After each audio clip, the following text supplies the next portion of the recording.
La nature a des lois. Et parfois, notre plus grosse erreur, c'est de les ignorer ou de ne pas les prendre en considération. Ce n'est pas nous qui avons créé la nature. En tout cas, pas nous qui sommes dans cette salle. Nous sommes venus trouver la nature qui existe bien avant nous. Et dans cette nature, il y a des lois qu'il faut absolument respecter. Je vais prendre un exemple simple pour que vous puissiez comprendre ce que je veux dire. Si par exemple, vous voulez manger du gaba, quelle est la matière première qu'on utilise pour faire le gaba? Le manioc. Comment on fait pour avoir le manioc? Il faut d'abord un espace. Cet espace, tu dois l'acheter.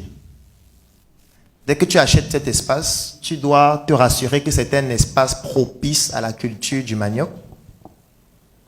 Dès que tu t'es rassuré que c'est propice à la culture du manioc, tu dois labourer l'espace. Tu dois faire toutes les étapes qui permettent de cultiver. Tu dois t'occuper de ta plantation. Tu dois attendre un certain temps pour venir récolter le manioc. Quand tu récoltes ton manioc, tu vas le transformer. Ça pourra donner le gaba, ça pourra donner le tapioca, ainsi de suite, que tu vas vendre. Ça veut dire que la nature est conçue de telle sorte que pour récolter, il faut donner avant. Ça, ce sont les lois de la nature. C'est tellement profond au point où... Est-ce qu'il y a des personnes ici qui manipulent les plantes médicinales? Ou qui connaissent des personnes qui manipulent les plantes médicinales ou qui fabriquent des médicaments? D'accord?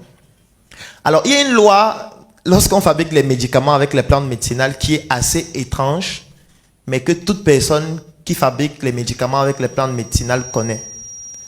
Si tu veux fabriquer un médicament, et on te dit par exemple qu'il faut des feuilles de goyavier, c'est un exemple, et que tu dois utiliser les feuilles de goyavier, peut-être les faire bouillir, extraire par exemple l'eau qui en découle pour donner un verre par jour à quelqu'un.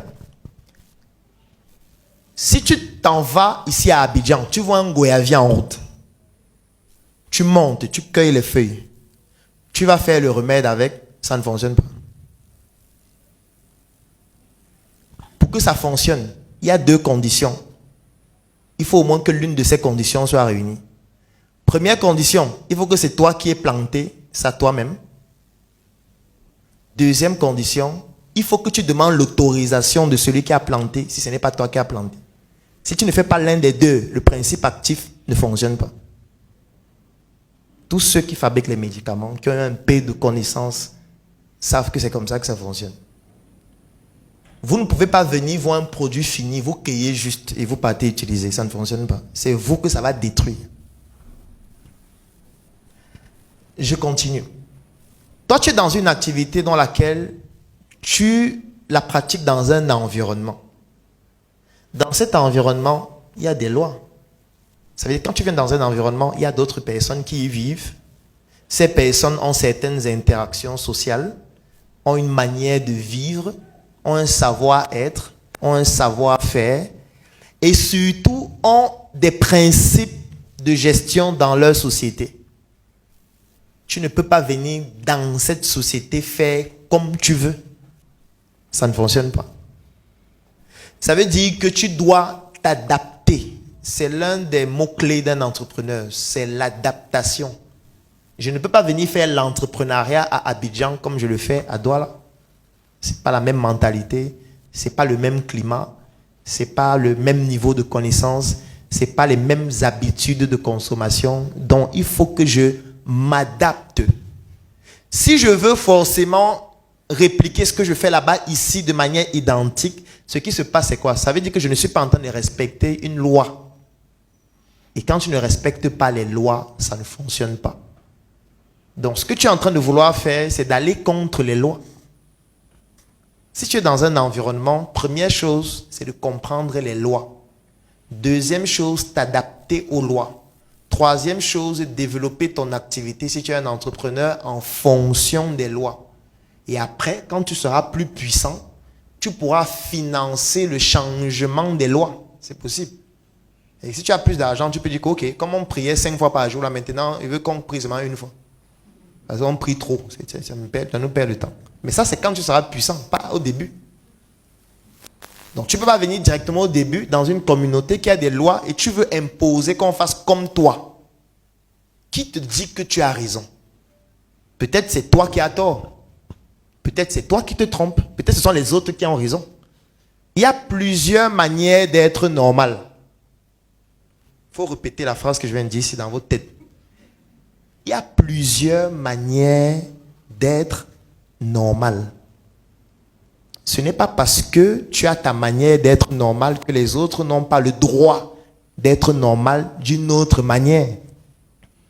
Tu ne vas pas imposer ta manière d'être normal aux autres qui eux aussi sont normaux dans leur manière. Ce n'est pas parce que tu ne pries pas que tu vas imposer à ceux qui prient de ne plus prier parce que tu estimes que prier ne sert à rien. Non. C'est leur manière d'être normale. C'est leur manière d'être stable. C'est leur manière d'être cohérente, ces personnes-là, par rapport à elles-mêmes et par rapport à leur environnement. Si tu estimes que c'est ta manière qui fonctionne mieux, étant donné que tu es dans leur environnement, tu dois d'abord faire comme eux, c'est ce qu'on appelle du mimétisme. Et après, quand tu seras plus puissant, tu pourras soit quitter de là, parce que tu estimes que ça ne te sert plus à rien, ou tu pourras influencer sur la modification de la manière dont l'environnement et les interactions se font. Parce que si tu ne le fais pas, en fait, tu vas mener une guerre sans fin, dans laquelle il n'y aura qu'un seul perdant, c'est toi. Tu ne peux pas gagner tout le monde. Parce qu'au final, dans ton engin de voyage ou de transport, tu veux bien que les gens entrent à l'intérieur. Tu veux bien que les gens payent. Tous les gens qui payent, tu vas leur demander à l'entrée s'ils valident ton point de vue. Est-ce que tu vas te mettre à l'entrée du bus et dire, toi là, est-ce que tu pries le matin? Ok, comme tu pries, tu n'entres pas. Non. Tu dois pouvoir t'adapter à ton environnement. Si tu estimes que c'est impossible de t'adapter dans cet environnement, va dans un autre environnement qui correspond à tes valeurs actuelles pour pouvoir te développer. Si tu estimes que faire du mimétisme, c'est difficile ou c'est impossible. Donc, il ne faut pas mener des guerres qui sont inutiles, qui font perdre du temps, qui vont t'épuiser moralement, psychologiquement, intellectuellement, et qui au final, tu seras le seul perdant.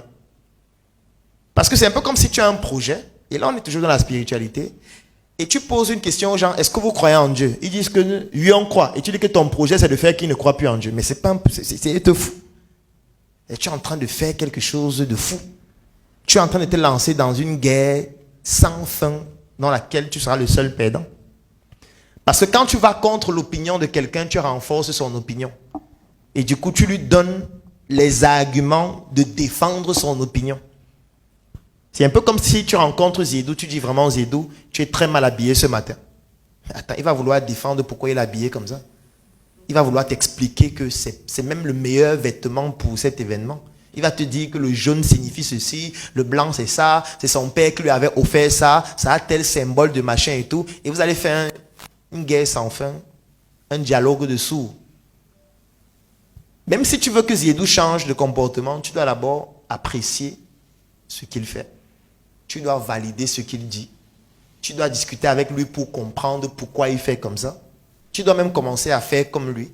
Après, tu pourras montrer les limites et montrer une autre manière de faire et évaluer les résultats et lui montrer que, compare les deux résultats. Celui-ci a mieux de résultats que ce que tu faisais avant. Mais si tu viens au début lui dire que ce qu'il fait, c'est du n'importe quoi, en fait, tu te mets juste en conflit avec lui inutilement, sans fin. Donc moi, ce que je te recommande de faire, c'est de t'adapter à ton environnement pour le moment. Si c'est vraiment impossible à faire, change d'environnement. Trouve un autre environnement où tu pourras le faire. Et quand tu auras plus de moyens pour ta politique, tu pourras décider d'influencer ton environnement pour le changer.